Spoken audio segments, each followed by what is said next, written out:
What is up, YouTube? I'm Aaron Thomas AAA, and today I'm finally going to talk about Zero Night, which is the first night when you get to BMT, and it's super fun and scary all at the same time. Alright, so BMT, you've gone through MEPS already, and you've said your goodbyes to your families, you're either flying, I don't know if anybody drives. We flew from Phoenix to Dallas, and then from Dallas to San Antonio. There's a group of us there, 5 of us in the group, and we were all excited, and everybody's nervous, and they give you meal vouchers, so we had, I think it was $11 for lunch, and then $17 for dinner. So what we ended up doing was, on the last leg in Dallas, on the last leg from Dallas to San Antonio, we all put our meal cards together, and we went to TGI Fridays, and we got a lot of food that we didn't really eat because we were so nervous.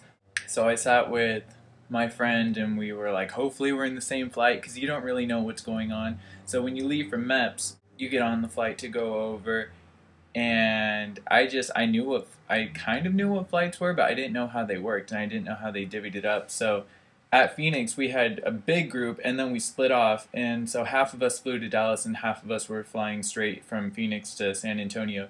So the group that flew to Dallas, there was 5 or 6 of us, and we were like, hopefully we're in the same flight. Yeah, it's gonna be so fun. We gotta stick together. Da, da, da, da, da. So then myself and my buddy, we decided to partner up. We're like, all right, we're gonna do this together. We got this. Don't be nervous. And we were excited. So the flight over to San Antonio, we land, we're like, this is it, we're in San Antonio now. So then we get off the flight, you have to hold this folder that they say, don't let it out of your sight, you have to hold it, don't open it. And I remember, it's kind of embarrassing, but I remember I was holding it under my arm like this.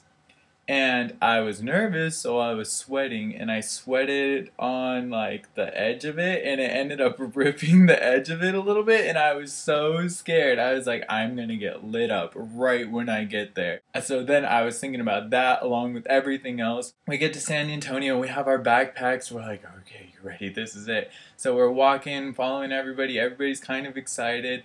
We see this huge long line of people going to BMT. And there's people yelling at you to get in line. And so we're like, okay, here we go. This is where like game faces. And we get in line, and they tell you exactly what to do. They say, if you're a boy, get in this line. If you're a girl, get in this line. Make sure the lines are even. Da, da, da, da. My buddy and I get in line, one in front of the other, and people are confused about what lines to get in. And we're like, she's telling you exactly what to do. You have to do what she's saying. And they're like, okay, so I stand here. What do I do with my food? And you're supposed to turn your food in. We're like, there's a sign right there that says turn your food in. So we didn't understand what the confusion was, but I understand kind of. People get nervous, people get flustered. But the main thing about BMT is that you have to keep your cool. You have to just stay level-headed and do what you're told. So then we're in line, you file out, go towards the bus, and I remember stepping out. I went May 27th was my first day of BMT. So we walk out. I've never been to Texas before, so I had no idea what to expect. And everybody said it was humid, and I was like, oh, this isn't that bad. It was kind of nice, kind of breezy. It was nighttime. We got in at 11 o'clock at night. You just file out. My buddy and I got on a bus. We sat next to each other. Everybody on the bus was rowdy and talking. And I was thinking, oh, the weather's not as hot as I imagined it would be. And so then both of us are kind of quiet, because now it's starting to get more real. You're about to go to BMT. And it's not going to be a fun 2 months ahead of you. So we're kind of quiet, and we're driving, and you can see San Antonio. You can see the lights and everything. And I remember saying how cool it looked, because I love driving at cities at night. I think that's when you see like you see all the lights. I don't know, it's really cool to me. So I was saying like, oh look, they have that, oh look, they have that, and then it clicked that I wasn't going to see San Antonio at all, because I'm going to be on base the whole time. So we were like, well, that kind of sucks. But all of a sudden the humidity kind of hit, and you could really feel it. The windows fogged up, and my buddy was just dripping sweat, and we're like, dying, and I didn't know if I was hot because I was nervous or if I was hot because it was stinking hot. We get there and we pull up, and I was in Disneyland. I don't know, there's 2 different types of BMT, and let me tell you, Air Force has treated me very nicely. Disneyland, is nice. It's the new dorms, it's the new, I guess, squadrons. And there's Disneyland, and then we called it Gotham City because there was bats and stuff at the other ones, at the other dorms, and they're just falling apart, and it's bad. But we'll get to that in a second. So we pull up a very nice building. I forgot what it's called, but you pull up and you're sitting there and you're like, this is where they come and they yell at us to get off the bus, and it's gonna be crazy scary, and we better be ready for it. So then we're sitting there for forever, and everybody's staring out the window, looking, waiting for the MTI to come out. And then this guy comes out, and he's in a uniform and everything, and we're like, here we go. And he gets on the bus, and he's like, okay, can you guys get off and line up over there? And we're all like, yes, we can, but aren't you, are you supposed to yell at us, or what's going on? We all get out, and we lined up. Then after that, you go into this room. There's rows of seats, and you sit in each seat. My buddy and I were still together. So they make you take your shoes off, and then you have to go into this other room and stand on this machine that reads your feet, and it prints out a score or a sheet for you that tells you what kind of feet you have. Like, I have a high arch, some people have flatter, some people, like, the weight's on the outside, some's on the inside. So that's just to tell you what kind of shoes that you'll need to wear. Then you have to get your, like, parka and your liner for your parka. They give you a bag that has all kinds of stuff in it. And then you go back into the room and you sit down. When you go back in, they give you a box lunch. So then we get the box lunch, and I'm still not very hungry, but I try to eat, and box lunches are nasty. I mean, it's a sandwich, but it's a soggy sandwich, and it's not that good. There's what else is in there? I think there's like a bag of chips, a pack of Oreos, which I didn't eat the Oreos. I thought it was a trap. I was like, there's no way they're giving us Oreos at BMT. If I eat this, they're gonna start yelling at me like, oh, you like those Oreos? But we still hadn't been yelled at. Nobody had come in guns blazing yet. So we're like, all right. I still didn't touch the Oreos though, and I barely ate my sandwich. So then after you're issued all your stuff, then you have to file out and go into this big auditorium, and you go and you sit down in the big auditorium. My buddy and I were still together, and you have to turn in your folders before going into the auditorium. So you're sitting there waiting, you have no idea what to expect. By now it's like 1 o'clock in the morning. So people are getting tired, and they're like, do not fall asleep. And you're like, no, I don't think I could fall asleep if I wanted to. Then I'm sitting there just looking at everything. They call you up to the front if they need something from you. Otherwise, you're just waiting. And then they start calling out names. And once they start calling out your names, you start going to your designated sections that they're telling you to sit at. And those are your flights. I didn't know it at the time, but that was my flight. I went over, I sat next to this one kid, and he was like, you look really familiar. And I was like, do I? And he's like, yeah, are you from Michigan? And I was like, no, I'm from Arizona. We introduced ourselves, we used our first names, and that was probably the last time I introduced myself as my first name. I got into the operational Air Force again. So we introduced ourselves, and we're sitting there, we still hadn't been yelled at. And then there's this flight sitting over by the door, and all of a sudden, boom, MTIs come in, and they were like, get up, get yourself, da, da, da, da, da. And we were like, oh no. So that flight gets called out, and then it starts shifting so that all the flights go to where that flight was, and then once you get in there, you know you're a bullet in the chamber ready to go out to BMT. So they got called out, we got called out, and I was just trying to think, like, you need to remain calm, because if you start getting flustered, then it's game over, and you're going to mess up, and it's not going to be pretty. We're sitting there, it's our flight's turn, we're waiting nervously. This guy walks in, he's a big guy, he just has that military face, you know, seriousness, and I was thinking, good lord, I'm going to get chewed up and spit out, and then stomped on, and then, oh man, I was nervous when I saw him. And then he starts yelling, get up, get your stuff. So then you have this big mesh bag that you have to carry. And so we get our stuff and we file out, and then we're all lined up.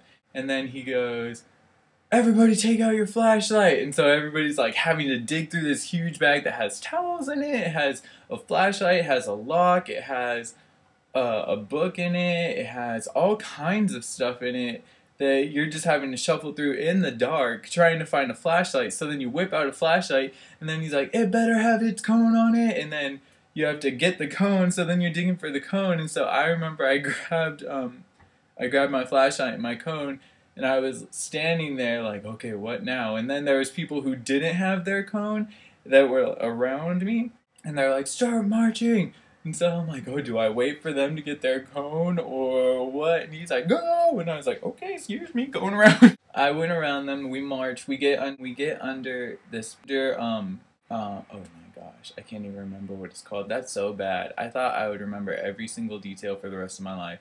I don't know. There's a big building though that our squadron was made of, and it's basically a block. And then underneath is kind of like a patio, and there's this huge, imagine it like an O, except it has a roof. So there's an O and then nothing, and it's 4 floors, and then a roof at the top.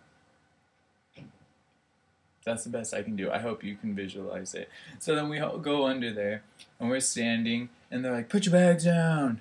And we put them down, and they're like, pick them up. And then we pick them up, and they're like, put your bags down. Oh, I didn't say drop it. It was annoying me because my recruiter was on top of things, I guess I said before. So she made me practice before coming here. So I was thinking, like, what is with this on our trip? All got it together. After a while of that, we went upstairs to our dorms. I had lost my buddy. He was in my flight. My buddy my buddy was in my flight. But I didn't know where he was, and I lost him in all the confusion. So we're going up these stairs. We were on the 3rd floor, so we had to run up 3 flights of stairs, and it's a stairwell with a graded bottom, so you can see straight through the stairs. So I remember looking down through the stairs as I'm running up, and I could see the other trainees, my flight, filing in underneath me coming up the stairs, and I remember thinking very clearly, this is the most exciting thing I've ever done in my life. And I was so ready for it, and he's like, yeah, let's go. And so then we run upstairs, we run inside, and they're like, get in front of your locker, get in front of your locker. I remember thinking, these are nice dorms. It's not what I imagined at all. There's your twin bed, and then okay, so they're lining the walls of twin beds, so like boom, boom, boom, boom, boom. There's an aisle in between them, and then there's a wall locker on the other side of the bed. They're like, get in front of your locker, get in front of your locker. So then you go and you stand in front of your locker. You're just standing there, and then they're going up and down, they're yelling at you, telling you what's gonna happen. And so then you have to take out your wingman cards, and it's a card that says the Airman's Creed, and then it has a name that says your wingman's name. So they said, you have to choose your wingman of the person next to you. So I remember I looked at the person to my right, and then I looked at the person to my left, and the person to my left looked at me. So then we were just like, do you want to be wingman? And he was like, yeah. So then we became wingmen. The other guy asked me after I had already got my wingman, and I was like, no, I'm taken.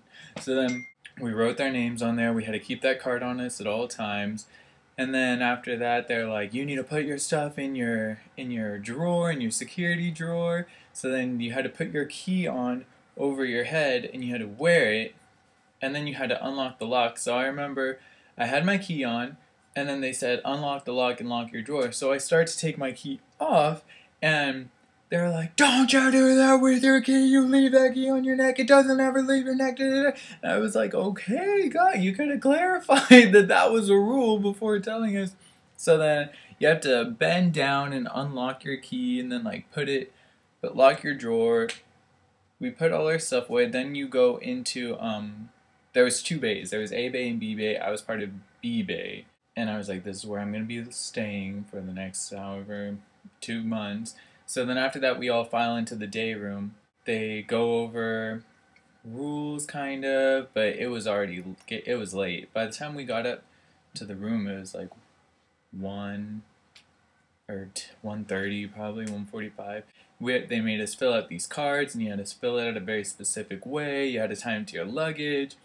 Then they made us shower, and I had never showered in front of anybody because I didn't play any sports. So I was like, you want me to do what now? I mean, I knew it was coming. I knew eventually I would have to shower in front of people, but I didn't expect it to happen the first night. So then everybody just strips down, and I was so nervous for that part before going, but when you're there, it doesn't matter, and you're so scared, nobody's looking at anything, and you don't even realize that you're in a room full of naked people. So then we showered. Not gonna lie, I was in Disneyland, like I had said, We had nice storms. Everything worked. We had 24 shower heads. I know some of you guys that were in Gotham City or whatever you guys would call it are gonna hate me, but yeah, we had it nice there. And so we each basically had a shower head. We kind of had a, like, I never had to share any shower head. So we were in, out, showered, we had shaved, brushed our teeth, then at 4 o'clock, after everything was said and done, they finally let us go to sleep. I actually had no problem falling asleep, I think because I was so tired, I guess, but I was out, and then 2 hours later, I was up, and these kids were like saying, get up, get up, get up, so then we all got up, got dressed, and then they're like, oh wait, no, you can go back to sleep. And we're like, what the heck? So then they let us go back to sleep until 9. We got to sleep until 9, and that was the last time I slept until 9 for the next, like, 3 months. So that is zero night. That's the first night you get there. I remember it really specifically, like that part, that day you don't forget. And I remember somebody telling me that, and it's true. You don't forget your first night there. I remember everybody I talked to. I remember the facial expressions of people. I remember what I was thinking, exact quotes from what I was thinking. It's a significant moment in your career, I guess, and then it turns into your life. So, zero week will be next week because that's a whole different ball game. I just wanted to tell you guys about zero night. I need to remember what happens in 0 week because it's like I blacked out the whole time. I wanted to wish you guys Merry Christmas because I missed it. Happy New Year because it's tomorrow, but it's probably not tomorrow by the time you watch this. Also, I wanted to say if anybody's about to go soon, I would suggest watching my friend Kyle Gott's videos. You guys know who I'm talking about. More than likely, if you're watching mine, you've seen his or you're subscribed to him. He's awesome. His videos are great, really informative. BMT in 2 minutes. Watch it. You won't get it. And then watch it again after you get out of BMT and you'll crack up. I was dying because it's so accurate and it's good. My next video, pinky promise, is going to be next week. It's going to be 0 week next week. What else? Why am I out of breath? Yep, so that's what we're going to do. So next week, 0 week, I'm going to tell you guys what happens. Hope you guys liked this video. If you have any questions for me, please comment. You can also, I don't know if they have Messenger on Facebook. My battery's about to die, so I have to talk faster. Comment any questions, ask me any videos you would like me to post on because I am in the operational Air Force now, so once I get past BMT and tech school, then I'll start talking more about what goes on in the real Air Force because that's not real life while you're in there. Shoot, what else? I had something else I wanted to say. And if you guys have any tips for me, anything that'll make it more entertaining, anything that'll make it more interesting that you would like to see, then just let me know and I will gladly oblige to you guys. Thank you for watching. Thank you for subscribing. I have like 50 subscribers now, so you guys are all awesome. I'm really excited about this and I hope that you guys find it informative. That's all because I'm literally about to die, but I just wanted to make this for you guys, wish you happy holidays, and I hope all is well with everybody and good luck in your recruiting process. So.